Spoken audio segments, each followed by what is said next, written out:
Bonjour, bonsoir, chers frères et sœurs. Je ne sais pas à quelle heure vous suivez cette vidéo, donc je suis obligé de dire bonjour et bonsoir. Alors, nous sommes dans une trêve depuis euh, mercredi. Ce mercredi après-midi, il n'y a pas eu suite du procès. Donc, nous sommes dans une trêve jusqu'à lundi. Nous attendons donc lundi pour la reprise du procès. Alors, pendant cette trêve, je voudrais faire une petite analyse de là où nous sommes déjà depuis le début du procès jusqu'à maintenant. Ce que j'ai déjà noté est qu'il y a deux camps majeurs au niveau des accusés, deux camps majeurs au niveau des avocats de la défense et deux camps majeurs au niveau de la partie civile. Ces deux camps trouvent leurs appuis sur Toumba et sur Dadis, ayant à leur faveur certains de leurs co-accusés. Toumba avec Cécile Raphaël, et on va peut-être aussi ajouter Paul, car il s'inscrit dans la ligne et les arguments de Toumba. Dadis avec ses acolytes Tchekboro, Djabi, Goumou, Pivi et Marcel. Au niveau des avocats de la défense, nous trouvons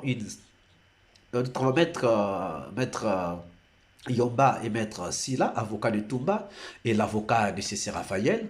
Je ne peux pas pour l'instant aligner l'avocat de Paul sur la même ligne car je ne les connais pas. Peut-être qu'il a déjà participé aux questions. On verra quand on l'aura démasqué. Pour l'instant, je le laisse d'abord tranquille. De l'autre côté, il y a la marmaille des avocats de Dadis, Tchekboro, Djabi, Goumou, Pivi et Marcel. Ici, il faut noter un fait. De la composition des avocats, seul Toumba a pu faire un mélange sans tenir compte de sa propre région ou encore de son ethnie. Le camp d'Addis s'est inscrit dans une composition des avocats de leur propre coin. Du côté de la partie civile, nous avons aussi deux camps. Il y a ceux qui, dans leur tête, n'ont que le nom de Toumba, comme ce vieux qui accusait les ONG auprès de Dadis, celui que les ONG n'ont pas payé, j'ignore son nom. Je peux comprendre sa frustration. Et il y a un autre, puis ceux qui ont finalement compris que Toumba n'est pour rien et qu'il faut coincer plutôt Dadis pour la manifestation de la vérité. C'est le cas de Maître DS qui a finalement compris que c'est le camp de Dadis qu'il faut coincer car c'est ce camp qui doit être à l'origine du massacre. Il faut aussi noter que certains avocats qui faisaient la gueule pendant l'audition de Toumba ont disparu. C'est sûrement qu'ils ont compris que la cause est perdue d'avance et qu'ils ne voudraient pas mouiller le maillot pour une cause perdue d'avance. Nous avons aussi noté la désertion d'un avocat de Marcel qui devait défendre Marcel et Cécile. Et quand il a remarqué que les deux clients n'étaient pas inscrits sur la même logique, il a dû abandonner Marcel. Comment pouvons-nous comprendre la disparition de ces avocats? Il faut noter que ce procès a beaucoup d'enjeux et des grands enjeux pour l'avenir de ces avocats. En réalité, l'avenir des avocats présents à ce procès est en train de se jouer. Dans les jours à venir, nous verrons certains bureaux d'avocats désertés et d'autres avec beaucoup de files d'attente. L'incident causé par maître Pépé Koulemou n'a pas joué en son avantage. Il a voulu séduire Dadis, mais il a mis son avenir en jeu. Et je parie que certains qui ont leur dossier chez lui les retireront. Nous sommes presque à la fin des auditions et bientôt les témoins.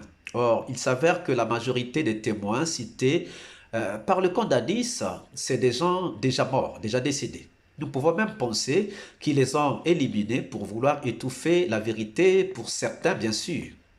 Deux choses à retenir qui peuvent expliquer l'acharnement. Disons même trois.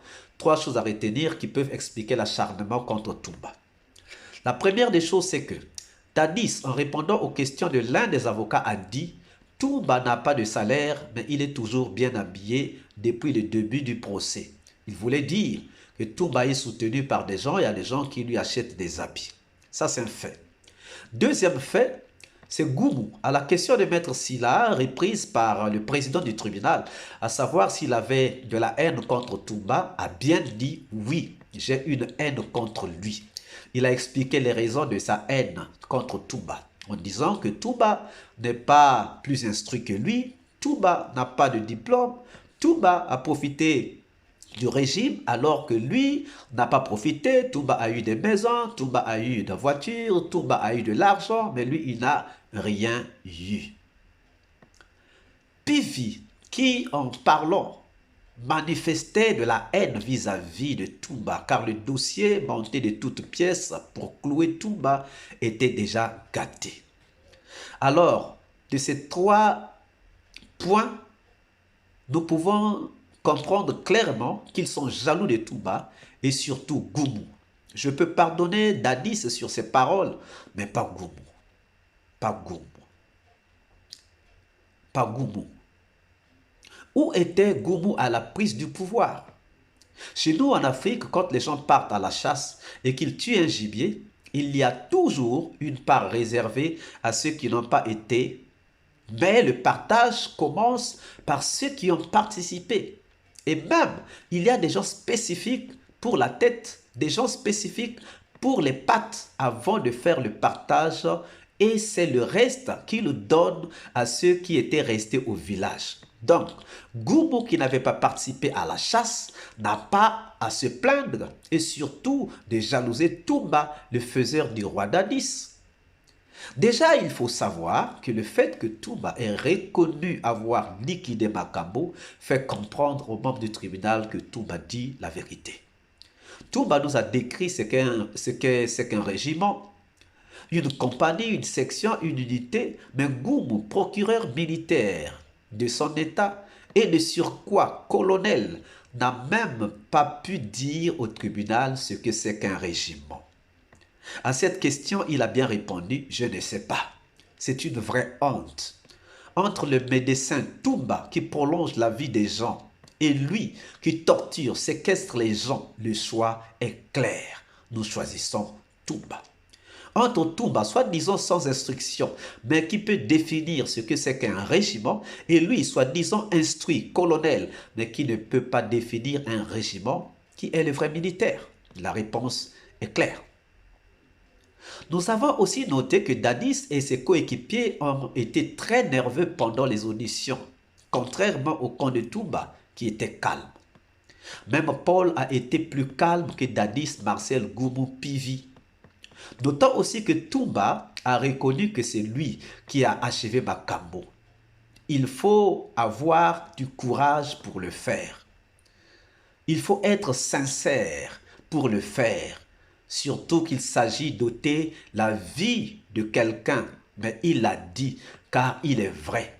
De même, Paul Mansa aussi a reconnu qu'il est indiscipliné, comme l'avait dit Toumba, et il a lui-même ajouté qu'il n'est pas seulement indiscipliné, mais un indiscipliné caractérisé. Il faut avoir du courage pour agir ainsi. Aujourd'hui, nous ne sommes pas devant les menaces pour qu'on accepte des choses n'importe comment, mais nous sommes devant le tribunal. C'est cela qui fait que même Paul parle sans difficulté, bien que la langue française lui fasse défaut. En réalité, lorsqu'on ne connaît pas un problème, on ne s'agite pas, on ne s'inquiète pas, on ne tergiverse pas, mais on garde son calme, on garde sa sérénité. Toumba a été serein, C.C. Raphaël a été serein, et même Paul. Ces trois ont été plus sereins que Dadis et ses coéquipiers. Ça, c'est des choses à noter. Alors, posez-vous la question de savoir pourquoi Dadis et les autres sont énervés. C'est parce que depuis le passage de Toumba, tous les complots montés sont démontés, tous les complots montés sont tombés, tous les programmes faits sont déprogrammés. Les Indiens disent Satyameva Jayate. La vérité finit par triompher. Ils avaient pensé que Toumba ne reviendrait plus vivant. Ils ont tout monté pour lui faire endosser la responsabilité à titre posthume.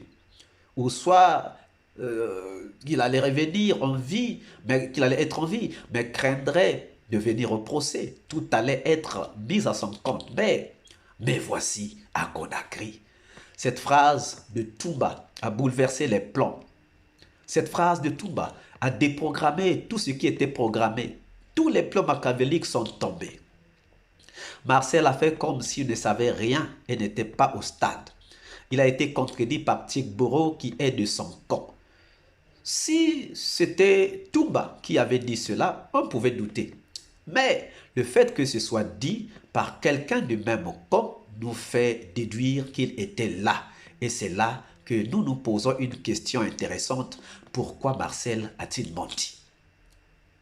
N'était-ce pas pour couvrir Dadis? Les avocats de Dadis ont brandi un document et Maître DS a posé à Dadis, a posé la question à Dadis, de savoir si on lui avait montré le document avant. Dadis a voulu avoir le document de Maître DS, mais même le président du tribunal a dit que ce n'était pas à Maître DS de lui donner, car le document avait été fourni par ses propres avocats. Et même Maître DS avait ajouté que s'il cherchait à retirer les dossiers, ce document-là, lui, il n'allait pas leur donner. Une cacophonie, donc, venant du propre camp de Dadis. Donc, un quiboglio entre lui et ses avocats. Pivi est venu accusant Toumba. Dadis est venu s'acharnant sur Toumba. Goumou a fait la même chose. Déjà même, Goumou n'a pas parlé du 28 septembre lors de sa prise de pouvoir, lors de sa prise de parole, pardon. Il s'est limité à vanter ses diplômes, à manifester sa haine vis-à-vis de Toumba, alors qu'on était là pour les événements du 28 septembre 2009. Goumou et son propre chef Tchegboro ont été en contradiction de leur dire. Pivi dit que Toumba n'était pas à la prise de pouvoir alors que Dadis reconnaît que Toumba faisait partie des petits qui l'ont porté au pouvoir. Même s'il n'a pas voulu dire que c'est lui qui m'a donné le pouvoir, mais au moins le fait de dire qu'il était parmi les petits qui l'ont porté au pouvoir, il est en contradiction avec Pivi, Pivi est en contradiction avec Dadis. Là aussi, deux personnes du même camp sont en contradiction. Marcel qui se plaint, il pense que Dadis, Pivi, Tchegboro, Goumou devaient avoir fait la prison autant d'années que lui. Cela sous-entend que Marcel n'est pas content que ses coéquipiers aient été en liberté pendant que lui croupissait en prison. Goumou est allé faire une patrouille contre les grands bandits, les narcotrafiquants, seulement avec des stagiaires et sans armes. Goumou a pris la fuite dès qu'il a vu Toumba arriver avec ses hommes. Et il n'a pas appelé ses supérieurs, mais est allé dormir alors que la situation, il avait vu qu'elle était chaotique. Dadis aussi, après que Toumba l'ait empêché de sortir, est soi-disant allé dans sa chambre pour dormir. Comment ces deux personnes pouvaient-elles dormir alors que le pouvoir était dans la rue, comme l'avait dit Dadis lui-même? Imaginez Marcel, Goumou et Dadis en train de dormir pendant que le peuple est dans la rue, pendant que le pouvoir est dans la rue et pendant que le peuple est en train de se faire massacrer. Cela ne tient pas debout. Tchegboro dit qu'il a sauvé tous les leaders et pourtant la plus grande partie de ces leaders témoignent avoir été sauvés par Toumba. Contradiction, c'est un mensonge. Pivi dit que Toumba n'était pas là lors de la prise de pouvoir et pourtant Dadis l'a reconnu. Là encore, nous pouvons dire que Pivi c'est un grand menteur. C'est un grand menteur. Nous concluons que Dadis, Tchegboro, Goumou, Marcel et Pivi sont des grands menteurs. En réalité, je pense que Goumou a joué un grand rôle dans leur cercle en prison. En tant que procureur, ils ont dû lui faire confiance. Ils ont dû compter sur lui pour leur donner les stratégies de sortie de cette impasse. Je soupçonne que toutes ces stratégies de tout charger sur Toumba viennent de lui pour se venger de Toumba qui a profité du pouvoir. Il se disait que comme il est procureur, il pouvait manipuler les vrais procureurs qui sont là aujourd'hui. Cela peut se montrer même dans son arrogance lorsqu'il parle au procureur. C'est comme pour les défier. Et même, il y a eu un procureur, je crois que c'était le procureur Eladj, qui lui a dit une fois, n'oubliez pas que vous êtes procureur. Parce qu'il n'était pas en train de se comporter comme un procureur. Et Maître Silla et même Maître DS lui ont dit, on peut pardonner aux autres, mais pas à vous.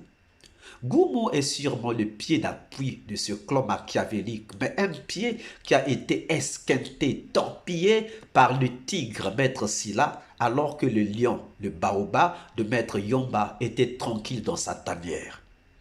Déjà la semaine prochaine, on aura la comparution des témoins et déjà le mensonge de Tchegboro d'avoir sauvé tous les leaders est déjà mis à nu. Le mensonge de Marcel de n'avoir pas été au stade sera mis à nu. Le mensonge de Goumou d'avoir vu Toumba descendre d'un pick-up blanc sera mis à nu. Le mensonge de Pivi disant que Toumba n'était pas à la prise de pouvoir est déjà tombé. Le mensonge de Goumou et d'Addis et Marcel disant qu'il dormait tranquillement pendant que les gens se faisaient massacrer au stade va être mis à nu car les juges ne trouveront aucune excuse que ces personnes dorment tranquillement pendant que des citoyens se font massacrer par leur faute. Oui, chers amis, ce qui est sûr est qu'on a déjà décelé des mensonges chez eux et on leur posera la question de savoir pourquoi ils ont menti et cela sera la fin. Les mensonges de ces gens ne pourra l'emporter devant la sincérité de Toumba, qui a reconnu avec franchise avoir liquidé Makambo et qui reconnaît même que Marcel a beaucoup bataillé pour ce pouvoir. Il pouvait bien ne pas parler de cela, mais sa sincérité l'a obligé de le dire, malgré qu'il soit du camp adverse. Chers amis, que vive la Guinée, que vive l'Afrique, que vive la justice en Afrique, que vive Maître Yomba, Maître Silla et Maître DS. Vive le président Aboubakar Sidiki Diakité, dit Toumba. La vérité est déjà là, le verdict est en route et la libération de notre leader est certaine. La luta continua, Victoria accetta. Check.